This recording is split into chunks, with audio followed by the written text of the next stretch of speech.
Olá, queridos, a paz do Senhor. Estou passando aqui para trazer um resumo sobre os profetas maiores. São 5 livros aí, que é o livro de Isaías, Jeremias, Lamentações, Ezequiel e Daniel. Nós vamos falar um pouco sobre esses livros. Estamos estudando aí toda a Bíblia, todo o Antigo Testamento. Já estudamos os 5 primeiros livros da Bíblia, que é o Pentateuco, os 12 livros históricos, os 5 livros aí poéticos e hoje, agora, os 5 livros dos profetas maiores. Então são 4 profetas, Isaías, Jeremias, Ezequiel e Daniel, e Lamentações escrito também por Jeremias, por isso falamos 5 também, 5 livros. Nós vamos estar falando hoje aqui, trazendo esse resumo rápido para que você possa entender um pouco mais, aprender um pouco mais da palavra de Deus. Então vem comigo, vamos começar aí falando primeiramente o que é um profeta. Para simplificar o que é um profeta, quer dizer a diferença do profeta e do sacerdote. O profeta é aquele que representa Deus diante do povo. O sacerdote, ele representa o povo diante de Deus. Então o profeta não é somente aquelas pessoas que vêm, apontam o dedo para a gente e falam assim, eis que te digo, e traz uma revelação do futuro. Porém o profeta é muito mais do que isso. O profeta, ele representa Deus diante do povo, ele representa o Senhor diante do povo, a palavra, ele profetiza a palavra, ele fala aquilo que Deus quer falar com o povo, amém? O papel dele então é edificar, exortar, consolar. 1 Coríntios fala sobre isso, e a profecia, ela é muito importante. No livro de Amós fala que o Senhor não faria nada sem antes revelar aos seus servos, e fala que aos profetas. Então a gente vê também Ezequiel, capítulo 12, o verso 21, o Senhor falando que ia destruir um provérbio que estava sendo dito na época, que era assim, os dias passam e as profecias fracassam.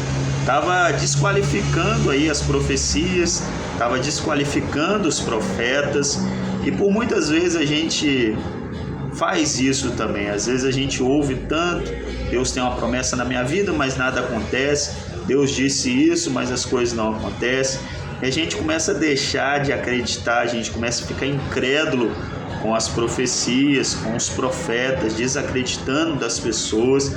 Porém Deus fala assim, eu vou dar um basta nessa profecia, eu vou mudar essa profecia, eu vou acabar com isso.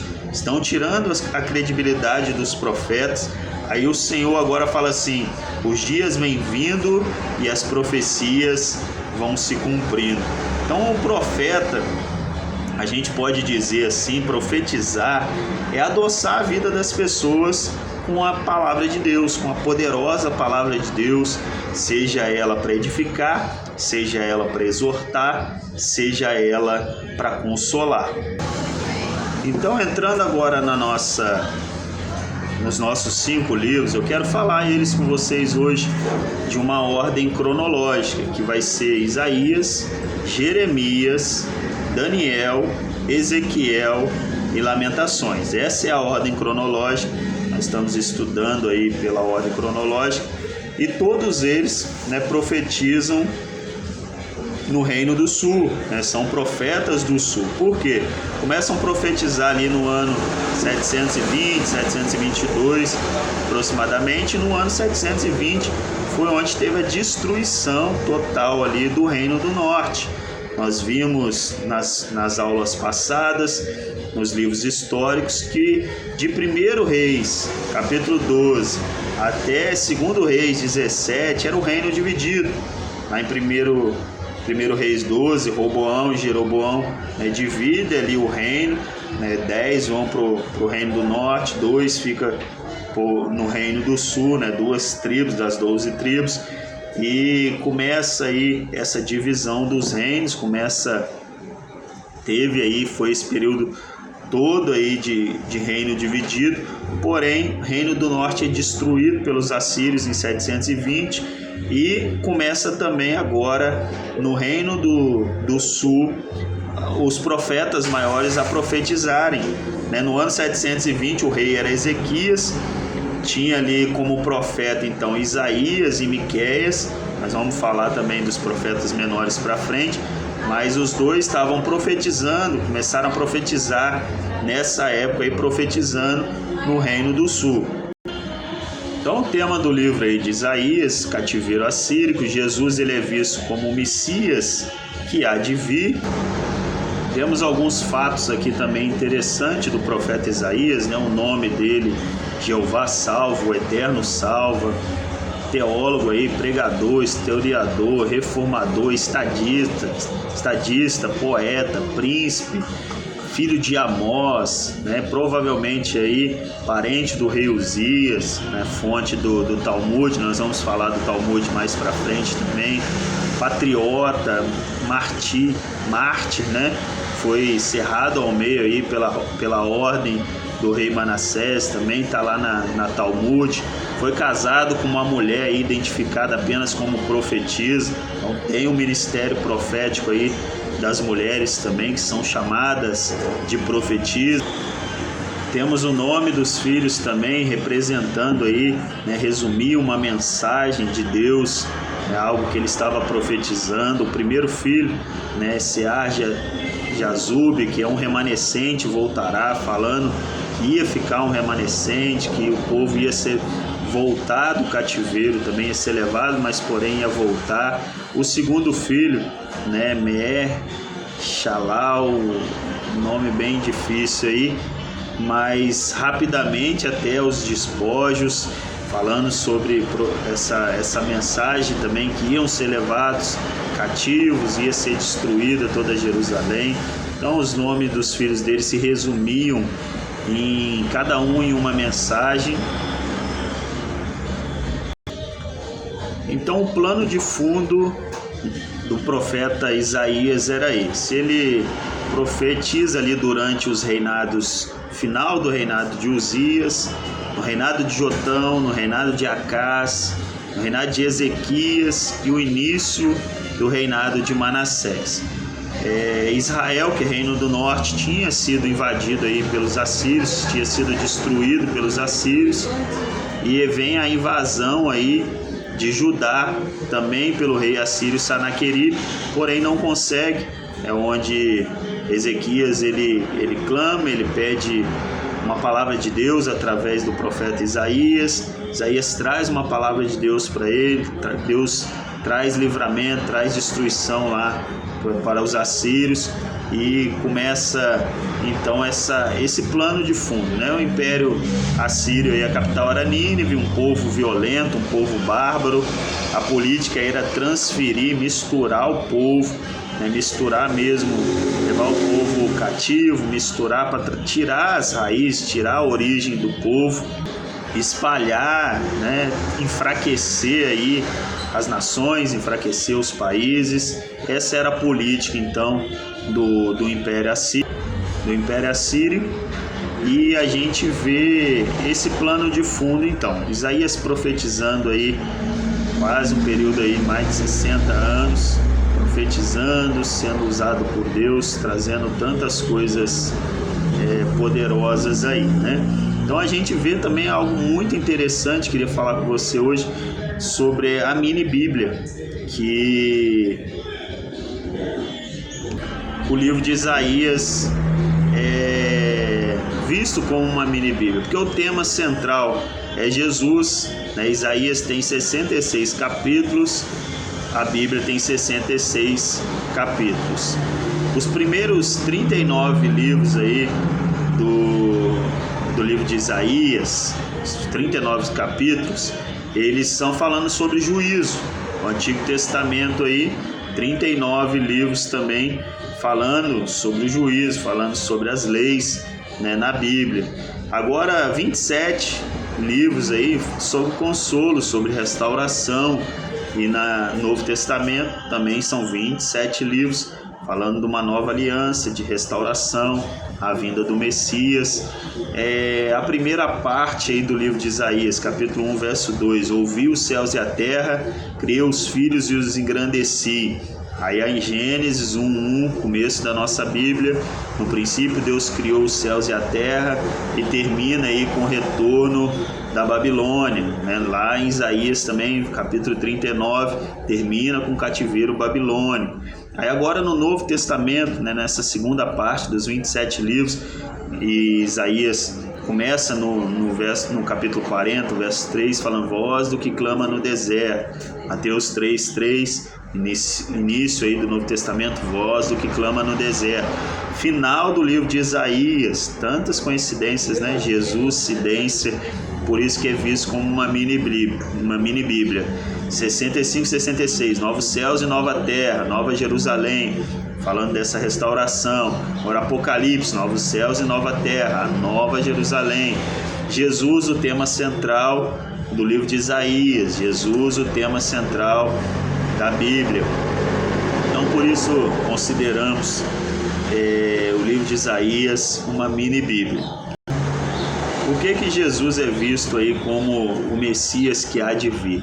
Né? Jesus aí no livro de Isaías, capítulo 7, o verso 14, capítulo 9, capítulo 28, capítulo 40, capítulo 53, e vai falando também lá em Mateus, cumprindo todas essas profecias. Mateus, Atos, 1 de Pedro, Atos 8:32, Atos 4:11.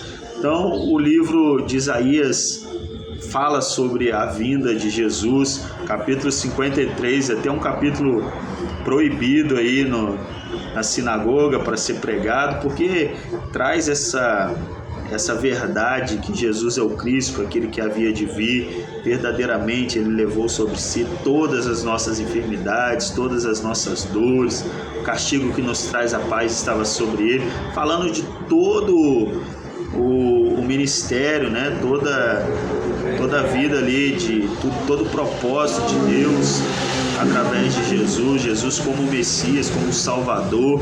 E eles, mesmo falando que não descartam esse texto, mas não pregam, é proibido, falam, né? Quando perguntam sobre isso, eles falam que é ensinado, porém é uma mentira, porque não falam mesmo, porque é comprovação de que Jesus é o Messias, aquele que há de vir. O profeta Isaías já profetizando sobre Jesus lá no capítulo 53. Então depois você lê lá Isaías 53, falando sobre o ministério de Jesus, a vinda de Jesus, revelando Jesus anos antes aí do nascimento de Jesus. Alguns versículos conhecidos aí nesse livro de Isaías, capítulo 1, verso 19: se quiseres e me ouvirdes, comereis o melhor dessa terra. 6:1, no ano em que morreu o rei Uzias, foi onde começou aí a profetizar mesmo, a ser usado por Deus. Até ali ele falava, até o capítulo 5, Isaías profetizando, ele fala: ai das pessoas, ai daquele, Aí no capítulo 6 ele começa mesmo a falar: ai de mim, eu faço parte disso. Ele tem o ministério dele transformado, né, quando o anjo toca mesmo com uma tenaz ali, coloca uma brasa de fogo, uma brasa viva nos lábios de Isaías. Ele começa a profetizar agora a palavra de Deus. Ele será chamado maravilhoso, é um outro texto aí no capítulo 9, no capítulo 40, né? Mas aqueles que esperam no Senhor renovarão as suas forças. Capítulo 43, verso 13, agindo eu, quem impedirá? Nós citamos tanto esse versículo aí, está lá no livro de Isaías. O 45, 18, não criou Deus a terra vazia, criou tudo perfeito. 49, ainda que uma mãe se esqueça do seu filho. Capítulo 53, já citei aqui, o castigo que nos traz a paz estava sobre ele. E no capítulo 55, verso 6, buscai o Senhor enquanto se pode achar. Então nós terminamos aí esse breve resumo de Isaías. Vamos para o próximo aí, falar sobre Jeremias. Jeremias também, profeta do sul, profetizando ali sobre o exílio babilônico. Jesus ele é visto aí como a justiça nossa. Profetiza aí no período de 626 a 586, 40 anos profetizando aí. Significado: o Senhor exalta, o Senhor estabelece. Ele era filho de Uquias, sacerdote, parente provavelmente de Esdras, um parente distante. A gente pesquisando, a gente pode ver isso, né? Nasceu em Anatote, pequena vila cerca de 5 km do norte de Jerusalém. Começou a profetizar aí no 13º ano do reinado de Josias. Foi um bom rei, nunca se casou por uma direção de Deus, um conselho de Deus, né? Deus dá um conselho, às vezes um conselho tão tranquilos para nós. Ele fala assim, ó, não tenha filho, porque os filhos vão morrer, vão ficar, não vão ter seus enterros dignos, vão ficar aí para os bichos comerem, para ser exemplo mesmo, para ser destruição, porque ele estava profetizando sobre a destruição de Jerusalém. Ia vir um período muito difícil, um período de grandes dificuldades, e Deus fala com ele, falou, não tenha filhos, porque vai ter muita destruição, vai ter muito sofrimento para os que nascerem nessa nação, para que nascerem nessa geração. Então, ouvindo um conselho desse, é bom mesmo a gente obedecer, não é mesmo? Quer ver os filhos sofrerem, Deus deu esse conselho, então ele não se casa e não tem filhos por causa de um conselho do Senhor sobre a vida dele. O plano de fundo, né, ele profetiza aí no reinado de Josias, Joacás, Joaquim, Joaquim e Zedequias. Nós vimos aí todos eles profeta do Reino do Sul, já tínhamos estudado sobre isso. Foram 20 reis aí no Reino do Sul, 20 reis. Então Isaías profetizou no período daqueles reis que nós citamos, e agora Jeremias profetizando aí sobre o reinado de Josias, Joacás, Joaquim, Joaquim e Zedequias. 40 anos aí antes do cativeiro babilônico. Então foram 40 anos profetizando. Nós vamos ser levados cativos para a Babilônia. Desespero, vai vir sofrimento. Então, durante as 3 levas e a destruição de Jerusalém, ele estava profetizando. Então, esses 40 anos pega todo o período, né? Desde que foram levados a primeira leva, que foi Daniel, outras pessoas, segunda leva também, a terceira leva, e até via destruição total, onde Jeremias continua em Jerusalém e faz aí a poesia lá, o acróstico, que é o livro de Lamentações. Nós vamos ver para frente aí. Muitos dizem aí também, né, que Jeremias é o profeta chorão. Também foram muito sofrimento, muita destruição. Pode ser o temperamento dele, né, que mostra mais essa questão de ser melancólico, de ficar mais deprimido em dias difíceis, porque ele passou muitos dias difíceis. Mas eu vejo Jeremias como mais um homem forte do que um homem melancólico, do que um homem fraco, do que um homem chorão, né? Ele tem os lamentos ali, mas ele mostra a sua força, ele profetiza, ele fala a verdade, ele vê tantas coisas e continua profetizando, continua firme naquilo que Deus o chamou para fazer. Então Jeremias, no livro de Lamentações, já é a destruição total, e ele senta, olha ali aquilo tudo e chora e se lamenta mesmo. Mas ele foi um profeta 40 anos, imagina aí profetizando que iria vir destruição, ninguém dá ouvido para ele. Ele é levado cativo, ele é levado preso, ele é acorrentado, tiram ele ali e falam assim, agora, o que você tem para profetizar contra nós? Você vai ser destruído, você vai ser levado cativo, Babilônia vai vir, vai destruir tudo. Ele não muda a mensagem, ele continua sendo firme naquilo que Deus mandou ele falar. Então eu vejo a força de Jeremias muito maior do que os seus lamentos, do que as suas fraquezas. E a gente vai ver algumas coisas aí sobre o que ele viu, sobre o que ele viveu e o que ele profetizou. Aí alguns versículos aí conhecidos no livro, capítulo 1, verso 5, antes de formá-lo no ventre eu conheci. Capítulo 9, 23, não se glorie o sábio na sua sabedoria, nem o forte na sua força, nem o rico na sua riqueza. Capítulo 15, o verso 1, destaque para Moisés e Samuel, onde ele destaca o ministério de Moisés e de Samuel. 17, o verso 5 ao 7, maldito o homem que confia nos homens, bendito o homem cuja confiança está no Senhor. Verso 17, capítulo 17, o verso 9, enganoso é o coração do homem. Capítulo 18, a casa do olheiro.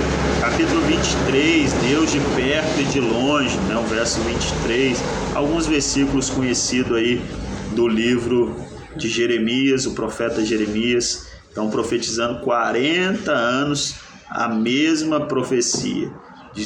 Vão ser levados cativos para a Babilônia. Vai vir destruição para Jerusalém. Porém, muitos ouviram, não deram ouvido, zombaram de Jeremias, mas ele continua com a mesma mensagem por 40 anos. Um homem muito forte, então, profetizando durante todo esse tempo uma mesma mensagem. Aí vamos agora então para o profeta Daniel, né? Ele foi o profeta aí do palácio, né?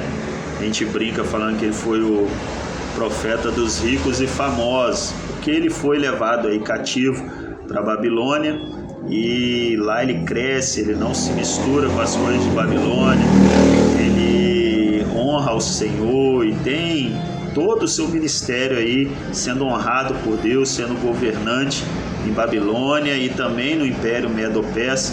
Ele profetiza então sobre o exílio babilônico, o exílio persa, profetiza todo esse período aí.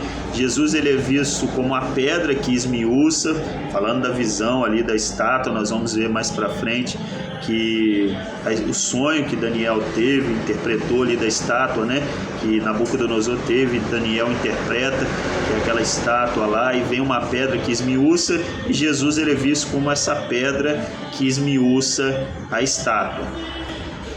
Algumas curiosidades aí de Daniel então, né? Ele profetiza no período aí de 606 a 522 a.C. O significado do nome, Deus é o meu juiz. Ele é da família real, capítulo 1, verso 3. Teve o nome mudado ali em Babilônia, né? Foi chamado ali o nome babilônico dele, Beltesazar, que é príncipe de Bel, de Baal, né? Colocaram esse nome nele lá. Propôs no seu coração, então, não se contaminar com as coisas de Babilônia. Ele tinha entre 15 e 20 anos aí, era um jovem, quando foi levado no primeiro grupo aí para Babilônia, que é a primeira leva, Daniel foi levado.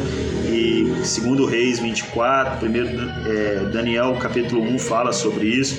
A Bíblia não fala da morte de Daniel, né? Ele foi destacado por Deus como um dos 3 maiores homens. Ezequiel 14 e o 14 ao 20, falando de Daniel aí.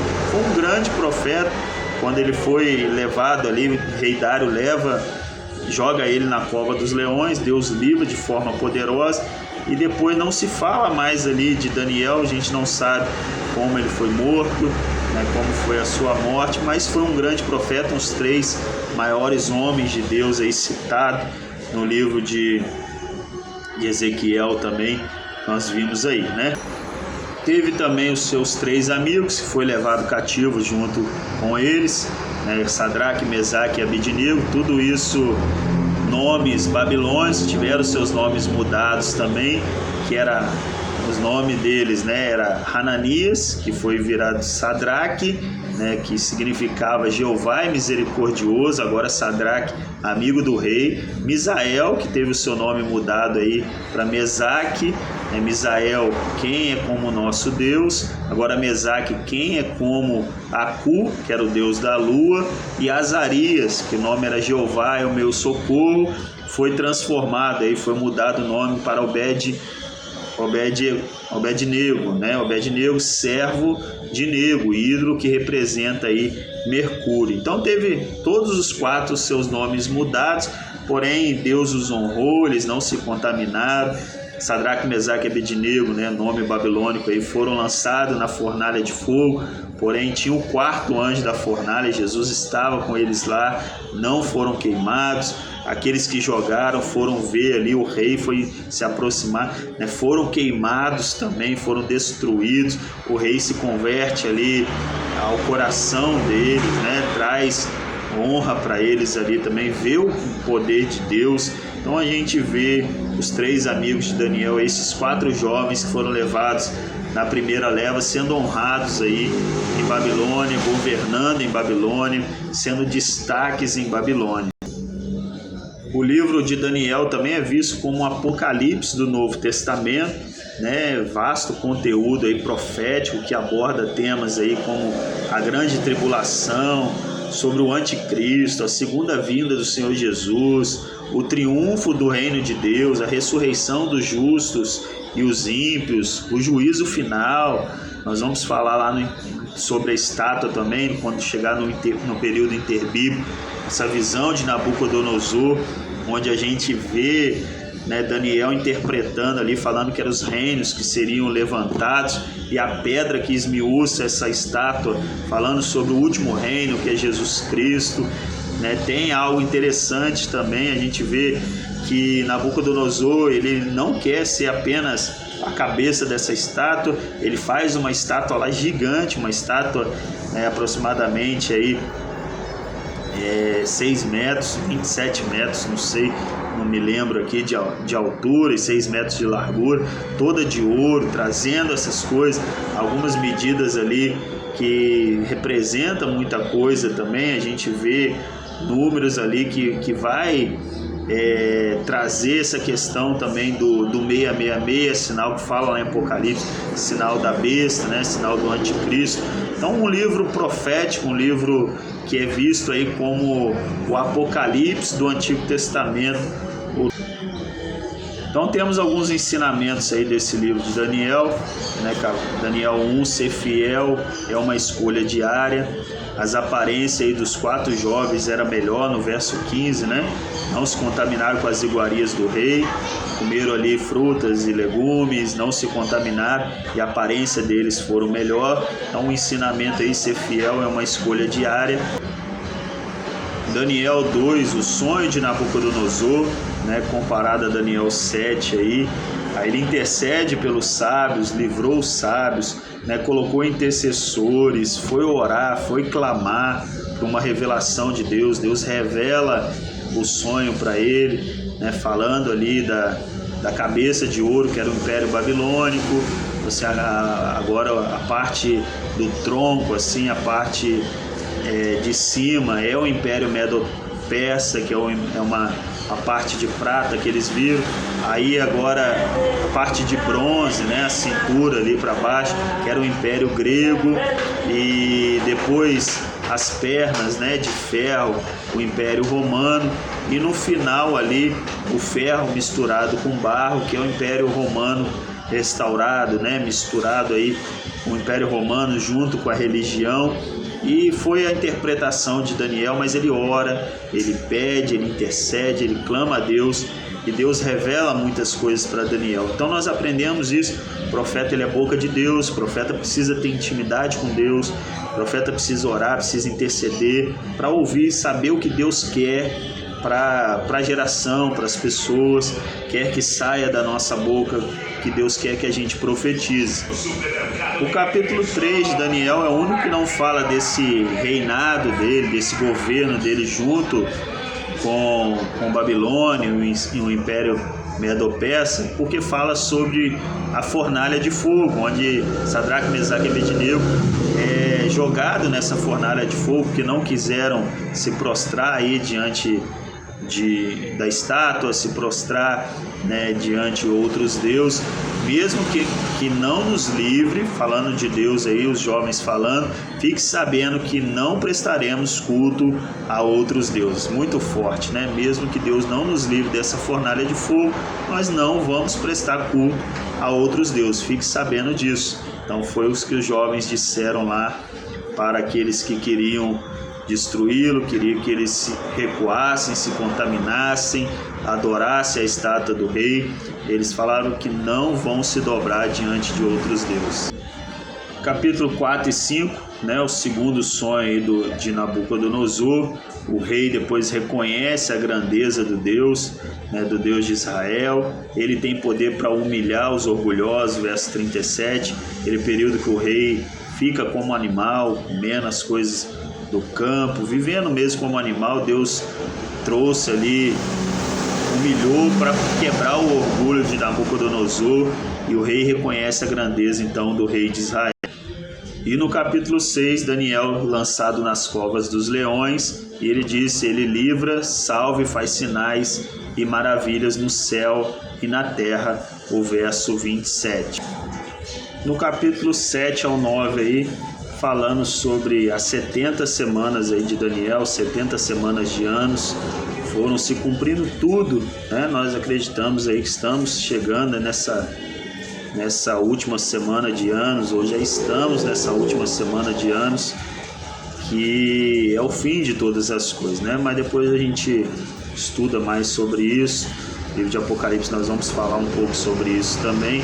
Então Daniel, ele fala sobre essas 70 semanas de anos aí, capítulo 7 ao capítulo 9. E o capítulo 12, o tempo do fim, onde se encerra todas as coisas. Naquele tempo o povo de Deus será salvo, todo aquele que for achado escrito no livro será salvo, Versículo 1 aí do capítulo 12. E entramos agora no profeta Ezequiel, que profetiza aí sobre o exílio também, e era profeta do povão, diferente aí de Daniel, Daniel profeta do governo, profeta dos poderosos, estava lá profetizando, Deus chamou para isso, mas tinha o povão, tinha aqueles que precisavam, e Ezequiel profetiza para esse povo. Ezequiel aí, Jesus é visto como o filho do homem, fala diversas vezes no livro sobre o filho do homem, então é visto como o filho do homem. Ezequiel significa aí Deus fortalece, sacerdote aí chamado para ser profeta, e foi na segunda leva, Daniel foi na primeira, agora Ezequiel vai na segunda leva.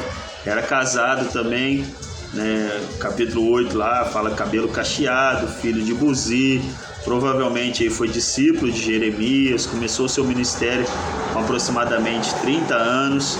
O tema aí, o filho do homem, 94 vezes citados, comparado aí ao livro de Lucas também, que fala sobre Jesus como filho do homem, maioria das parábolas, profeta do povão. Segunda leva aí, primeiro capítulo 1, verso 2, segunda Reis 24, 12 ao 16, considerado aí um profeta sem coração, sem sentimentos, porque dele foi algo específico, um chamado específico. Deus chama Ezequiel para viver coisas difíceis ali, para mostrar para o povo o que estava acontecendo. Começa lá ele tirando os cabelos e espalhando os cabelos para mostrar que ia ser espalhado o povo. Depois fica mais de um ano deitado numa cama de uma posição sem poder se mexer, para poder mostrar também o que iria acontecer com o povo. E foi chamado ali para comer em cima de fezes humanas, porém foi a única coisa que ele questionou. Ele falou: não, nunca me contaminei e tudo. O Senhor fala: então tá, vai ser em cima de fezes de animais, de esterco de animal. E ele vai e come ali, tantas coisas terríveis que ele viveu, mas para mostrar para o povo como o povo estava vivendo. E ele tinha esse chamado específico. Ezequiel viveu tantas coisas, teve alguns provérbios confrontados aí, eu já até citei um, que os dias passam e as profecias fracassam, tal mãe, tal filha. Capítulo 18 lá, os pais comem uvas verdes, os dentes dos filhos é que embotaram, e foram confrontadas essas profecias aí. Mas um profeta que teve muita coisa, Deus falava com ele: você não vai chorar, vou levar a esposa embora e você não vai se lamentar por ela. Ele viveu tudo isso para mostrar para o povo que Deus queria resgatar esse povo, que Deus queria mudar a situação desse povo, Deus alertando, exortando o povo. E Ezequiel viveu muitas coisas na vida dele para poder trazer ensinamentos. Por isso que ele parecia muito duro, esse coração muito duro, parecia que não tinha coração, mas porque ele viveu tudo aquilo, sabia que era um propósito de Deus, não era para se lamentar, falou, sofra calado, fique quieto. E ele aguentou muita coisa, foi muito forte, né? Um profeta que viveu muitas coisas aí. Ezequiel também ele profetiza sobre outras nações, né? Não só a destruição ali do povo de Israel, ele profetiza contra os amonitas, a causa aí do castigo, ele fala a forma de castigo, vai ser invadido, vai ser desolada, profetiza sobre Moabe, capítulo 25, né? Sobre Edom, capítulo 25 também, a Filistia, capítulo 25, falando sobre várias nações, falando do castigo, vão ser destruídos, vão ter retribuição aí do que fizeram com Israel, vão ser invadidos. Ele profetiza sobre outras nações aí do capítulo 25 até o capítulo 32. Então as profecias aí de Ezequiel contra as nações, contra os inimigos aí de Israel também, ele traz essas profecias sobre Tiro, Sidom, sobre o Egito, profetiza sobre vários países, várias nações aí, né? Então, algumas passagens importantes que a gente vê no livro de Ezequiel, né, capítulo 16 e o 23, a prostituição e o adultério espiritual, né, falando aí sobre Olaá, que é a mais velha, né, que é da Samaria, e Olibá, o meu tabernáculo está nela, que é a mais nova, falando de Jerusalém.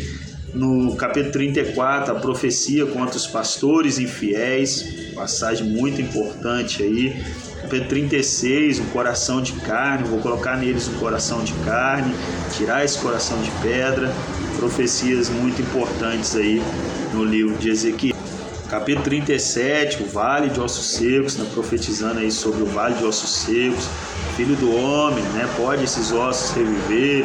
Tu sabes, Senhor, então profetiza. Ele foi lá, profetizou, profetizando aí sobre a destruição, profetizando restauração também, sobre aquilo que estava sequíssimo, aquilo que estava destruído. Nos ensina muita coisa também nesse texto aí, capítulo 37 de Ezequiel.